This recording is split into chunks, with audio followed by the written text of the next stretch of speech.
नमस्कार साथियों, स्वागत है आप सभी का बीपीएससी वाला के प्लेटफॉर्म पर। साथियों, मैंने आप सबके कमेंट देखा। कई सारे विद्यार्थियों के अलग अलग पहलू को लेकर प्रश्न देखने को मिला है कि सर, मैं लास्ट ईयर में हूँ, ग्रेजुएशन के लास्ट ईयर में हूँ, क्या मैं फॉर्म अप्लाई कर सकता हूँ? सर, मैंने परीक्षा तो दे दिया है, रिजल्ट अभी पेंडिंग है, क्या मैं फॉर्म अप्लाई कर सकता हूँ? सर, हमारा तो रिजल्ट आ गया है लेकिन सर्टिफिकेट नहीं आया है, तो क्या मैं फॉर्म भर सकता हूं या नहीं भर सकता हूं?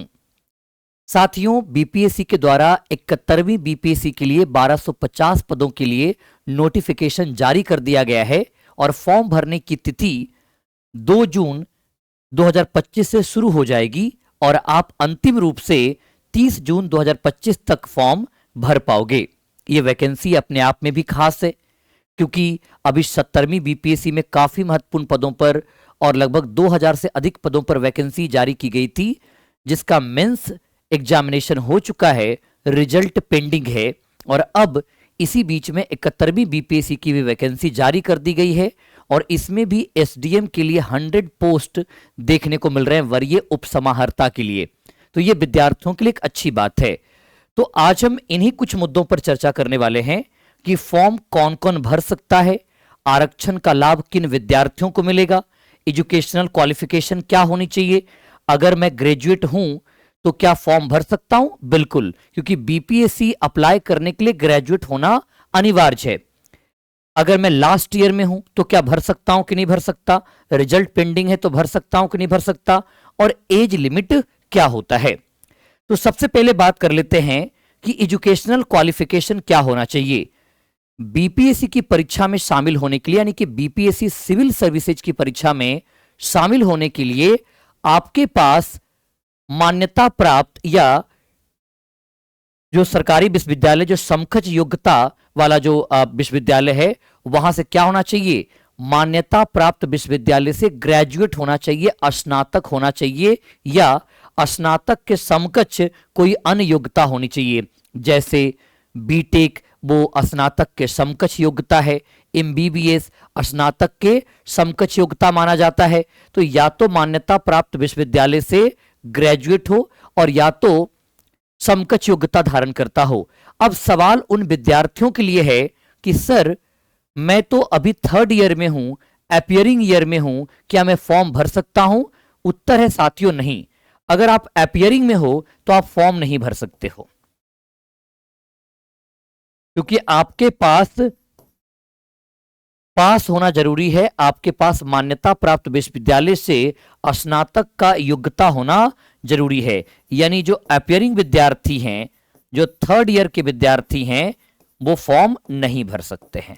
ठीक है, ये क्लियर हो गया। दूसरा प्रश्न है कि सर, हमने पेपर तो दे दिया है लेकिन हमारा रिजल्ट जो है वो पेंडिंग रह गया है, रिजल्ट फाइनल अभी तक नहीं जारी किया, क्या मैं फॉर्म भर सकता हूं? उत्तर है साथियों, नहीं। आप भी फॉर्म नहीं भर सकते, क्योंकि रिजल्ट अभी तक आपको नहीं मिला है। रिजल्ट क्या होगा, आप पास करोगे, फेल करोगे, तो ऐसा कुछ भी जानकारी नहीं है। तो अगर रिजल्ट पेंडिंग है तब भी आप फॉर्म अप्लाई नहीं कर सकते हो। दूसरा आता है कि सर, हमारा रिजल्ट तो आ गया है, हमारा रिजल्ट तो आ गया लेकिन सर्टिफिकेट नहीं आया। कोई बात नहीं, सर्टिफिकेट तो आ जाएगा, लेकिन अगर आपका रिजल्ट हो चुका है और आपके पास मार्कशीट है तो आप फॉर्म भर सकते हो, है ना। अगर आपके पास मार्कशीट है, आपने परीक्षा पास कर ली है, तो आप फॉर्म भर सकते हो। और वैसे तो जिनका तो सब कुछ हो ही चुका है वो तो फॉर्म भर ही सकते हैं। तो ये तो बात रही एजुकेशनल क्वालिफिकेशन की। अब दूसरा प्रश्न है कि सर, आप ये बता दो एज लिमिट क्या है, क्या मैं एज लिमिट के अंतर्गत आता हूं? देखो, सबसे पहली बात तो ध्यान रखना कि बीपीएससी की जो मिनिमम एज लिमिट है, कुछ 1-2 पदों के लिए 20 साल है और ज्यादातर पदों के लिए 21 साल और 22 साल की एज लिमिट भी देखने को मिलती है। यानी कुछ पदों के लिए 20-21 साल है, ज्यादातर पदों के लिए 22 साल है और मैक्सिमम एज जो है वो 37 है। देखो, विद्यार्थियों का ग्रेजुएशन कंप्लीट करते करते और तैयारी के 1 साल के अंतर्गत वो इस एज की कैटेगरी में आ जाते हैं, तो आप एलिजिबल तो हो गए। अधिकतम 37 साल तक आप इस परीक्षा में शामिल हो सकते हो। इसके अलावा अगर आप जनरल कैटेगरी से बिलोंग करते हो, जनरल कैटेगरी का मतलब है अनरिजर्व्ड कैटेगरी, यू आर जिसको कहते हैं, जिसको किसी भी प्रकार के आरक्षण की सुविधा प्राप्त नहीं है, तो आप 37 ईयर्स जो एज तक मैक्सिमम है।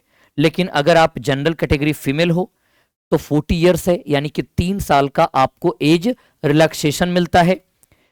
पीसी बैकवर्ड क्लास या ओबीसी मेल या फीमेल हो तो यहां भी आप अधिकतम 40 साल तक फॉर्म भर सकते हो, और एससी एसटी मेल या फीमेल हो तो अधिकतम आप 42 साल तक भर सकते हो। यानी एससी एसटी मेल या फीमेल को 5 साल का एज रिलैक्सेशन मिलता है, वहीं ओबीसी को 3 साल का एज रिलैक्सेशन मिलता है, और अनरिजर्व्ड कैटेगरी फीमेल को भी 3 साल का एज रिलैक्सेशन मिलता है। तो ये तो बात हुई एज लिमिट की। अब बात करते हैं कि नंबर ऑफ अटेम्प्ट क्या है। जैसे अगर यूपीएससी की परीक्षा की बात किया जाए, यूपीएससी की परीक्षा में अटेम्प्ट, नंबर ऑफ अटेम्प्ट निर्धारित है कि अगर आप अनरिजर्व्ड कैटेगरी से आते हो तब आप 6 अटेम्प्ट ले सकते हो, और अगर आप ओबीसी आते हो तो 9 अटेम्प्ट ले सकते हो। इसी प्रकार से एससी एसटी के लिए एज लिमिट तय कर दिया गया कि उस निर्धारित एज लिमिट में आप मैक्सिमम अटेम्प्ट ले सकते हो। लेकिन बीपीएससी में अटेम्प्ट को लेकर के किसी भी प्रकार का रिस्ट्रिक्शन नहीं है। आप निर्धारित एज के अंतर्गत अधिकतम अटेम्प्ट ले सकते हो, उसमें कोई रोक नहीं है। लेकिन अगर आप सरकारी कर्मचारी हो, सरकार की सेवा में काम कर रहे हो, और 3 साल से कम 3 साल से आप सेवा में हो, तब आपके प्रयासों की संख्या 3 फिक्स कर दिया गया है, और जो एज लिमिट है वो उसमें 5 साल का एज लिमिट आपको दिया गया है। लेकिन प्रयासों की संख्या जो नंबर ऑफ अटेम्प्ट है वो फिक्स करके 3 कर दिया गया है। अगर आप सरकारी सेवा में हो और कम से कम 3 साल से लगातार सेवा में हो तब आप पर यह सीमा लागू होता है। लेकिन आप में से कोई विद्यार्थी जो दिव्यांग श्रेणी में आते हैं, पीडब्ल्यूडी कैटेगरी में आते हैं, और 21 प्रकार की पीडब्ल्यूडी कैटेगरी है, फिजिकली डिजेबल्ड कैटेगरी, तो उसमें आयु सीमा में 10 वर्ष की छूट दिया गया, 37 साल और मैक्सिमम 47 साल हो जाएगा। भूतपूर्व सैनिक हो जो 53 वर्ष से अधिक आयु के नहीं है तो 53 वर्ष तक वो अप्लाई कर सकते हैं, और इसमें आयु सीमा में 3 वर्ष की छूट दिया गया है। तो ये बातें आपको ध्यान रखना है कि अलग अलग पदों पर जो उम्र की सीमा है और नंबर ऑफ अटेम्प्ट भी डिसाइडेड है, लेकिन वैसे आपके लिए कोई नंबर ऑफ अटेम्प्ट नहीं है। अब है कि सर हमें फॉर्म अप्लाई करने के लिए किस प्रकार के डॉक्यूमेंट की आवश्यकता पड़ेगी, डॉक्यूमेंट क्या क्या लगेगा। तो पहला तो आपके पास 10th क्लास की सर्टिफिकेट होनी चाहिए, 10th क्लास का मार्कशीट होना चाहिए, 12th क्लास का सर्टिफिकेट और मार्कशीट होना चाहिए, साथ ही साथ ग्रेजुएशन सर्टिफिकेट और ग्रेजुएशन की मार्कशीट होनी चाहिए, तो आप फॉर्म अप्लाई कर सकते हो। डोमिसाइल सर्टिफिकेट, अगर आप बिहार से हो तो आप डोमिसाइल सबमिट करोगे, ताकि आपको अगर बिहार के अंतर्गत आपको आरक्षण प्राप्त करना है तो आपको डोमिसाइल सबमिट करना होगा। और अगर आप एससी एसटी कैटेगरी से बिलोंग करते हो तो यहां भी आपको सबमिट करना पड़ेगा। ओबीसी के लिए भी आपको नॉन क्रीमी लेयर का सर्टिफिकेट प्रोड्यूस करना होगा।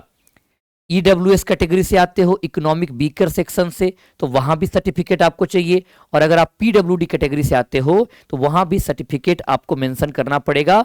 ये जो ओबीसी सर्टिफिकेट है वो इसी वित्तीय वर्ष का बनवा लीजिएगा, ताकि आपको किसी भी प्रकार का दिक्कत ना हो, 1 वर्ष तक वैलिड मानता है। तो ये कुछ आपके पास डॉक्यूमेंट होने चाहिए आपको अप्लाई करने के लिए, यानी कि आपको ग्रेजुएशन की सर्टिफिकेट रिक्वायर्ड है, ग्रेजुएशन की सर्टिफिकेट जो है रिक्वायर्ड है। तो वैसी स्थिति में आप फॉर्म, तो अगर मान लो कि ये तो प्रोविजनल सर्टिफिकेट मिल ही जाता है, तो प्रोविजनल सर्टिफिकेट के आधार पर भी आप फॉर्म अपीयर हो सकते हो और परीक्षा में शामिल हो सकते हो। जरूरी नहीं है कि आपका फाइनल सर्टिफिकेट नहीं आया है, फाइनल सर्टिफिकेट अभी आने में शेष है, तो प्रोविजनल सर्टिफिकेट के आधार पर आप अप्लाई कर सकते हो और ग्रेजुएशन मार्कशीट के आधार पर आप अप्लाई कर सकते हो। अब बात करते हैं कि फिजिकल एलिजिबिलिटी क्राइटेरिया, यानी कि आप बिहार पुलिस सर्विस में जाना चाहते हो, डीएसपी रैंक पर सिलेक्ट होना चाहते हो, तो आपके पास कुछ और योग्यताएं भी होनी चाहिए। जैसे जनरल कैटेगरी यानी कि अनरिजर्व्ड कैटेगरी मेल से आते हो तो 5 फीट 5 इंच की हाइट होनी चाहिए, और फीमेल हो तो 5 फीट 2 इंच की हाइट होनी चाहिए। एससी एसटी को 5 फीट 3 इंच की हाइट होती है मेल को, लेकिन फीमेल कैंडिडेट को तो आपने देख ही लिया कि सभी ऑल फीमेल कैंडिडेट कितना होंगे, 5 फीट 2 इंच है। लेकिन SC ST मेल की अगर बात करोगे तो 5 फीट 3 इंच है और फीमेल तो 5 फीट 2 इंच होंगे। चेस्ट की बात करें तो मेल का जो चेस्ट है वो 32 इंचेज होना चाहिए और अगर SC ST मेल है तो 31 इंचेज चेस्ट होना चाहिए। ये कुछ फिजिकल क्राइटेरिया तय किया गया है। अब एक और सवाल पे आते हैं कि सर आरक्षण का लाभ किसको मिलेगा? मैं उत्तर प्रदेश से संबंध रखता हूं, मैं झारखंड से संबंध रखता हूं या मैं किसी अन्य राज्य से संबंध रखता हूं, लेकिन बिहार में BPSC के लिए फॉर्म अप्लाई करना चाहता हूं, तो क्या हमें हमारे राज्य में जो आरक्षण की कैटेगरी हमें प्राप्त होती है वो बिहार में भी प्राप्त होगा? उत्तर है नहीं। आपको आरक्षण का लाभ बिहार में नहीं मिलेगा, आप यहां पे अनरिजर्व्ड कैटेगरी के अंतर्गत ट्रीट किए जाइएगा। यह ध्यान रखना, बिहार से बाहर के विद्यार्थियों को सामान्य श्रेणी के अंतर्गत माना जाएगा। आरक्षण का लाभ प्राप्त करने के लिए पहली बात है कि आपको बिहार का मूल निवासी होना अनिवार्य है, यानी कि बिहार का आप क्या होने चाहिए, यहां के रेसिडेंट होने चाहिए, यहां का आपके पास डोमिसाइल सर्टिफिकेट होना चाहिए। दूसरा, ऑनलाइन आवेदन में आपको आरक्षण श्रेणी का भी उल्लेख करना है। अगर आप SC ST से बिलोंग करते हैं तो आपको जाति प्रमाण पत्र और डोमिसाइल सबमिट करना पड़ेगा SC ST हेतु, ठीक है। अगर आप OBC से बिलोंग करते हैं, अगर आप OBC से बिलोंग करते हैं तो यहां पे भी आपको कुछ चीजें प्रोड्यूस करनी पड़ेंगी, जैसे आपको कास्ट सर्टिफिकेट सबमिट करना पड़ेगा ताकि वेरीफाई हो सके किस कास्ट से बिलोंग करते हैं और आपकी जो जाति है वो आरक्षण के योग्य है या नहीं। डोमिसाइल आपको सबमिट करना पड़ेगा और नॉन क्रीमी लेयर भी सबमिट करना पड़ेगा ताकि ये प्रूफ हो सके कि आप आरक्षण के लाभ प्राप्तकर्ता बन सकते हैं। तो ये कुछ सवाल थे जो आपके मन में कई समय से चले आ रहे थे कि सर इन सवालों का उत्तर आप बता दीजिए, ताकि हमारे मन में इस 71वीं BPSC को लेकर के जो ऊहापोह की स्थिति बनी हुई है वह दूर हो जाए।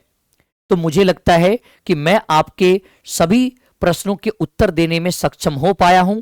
फिर भी अगर कोई प्रश्न रह जाता है जिस पर आप जवाब चाहते हो, ताकि ये 71वीं BPSC की वैकेंसी आपसे चूक ना जाए और आप सिलेक्शन पाते पाते रह ना जाओ, आपका सुनिश्चित तौर पर सिलेक्शन हो पाए, तो आप अपने प्रश्नों को कमेंट बॉक्स में पूछ सकते हो। तो मिलते हैं एक और बेहतर वीडियो के साथ, बाकी क्लासेज के साथ हमारी और आपकी मुलाकात होती रहेगी। धन्यवाद साथियों।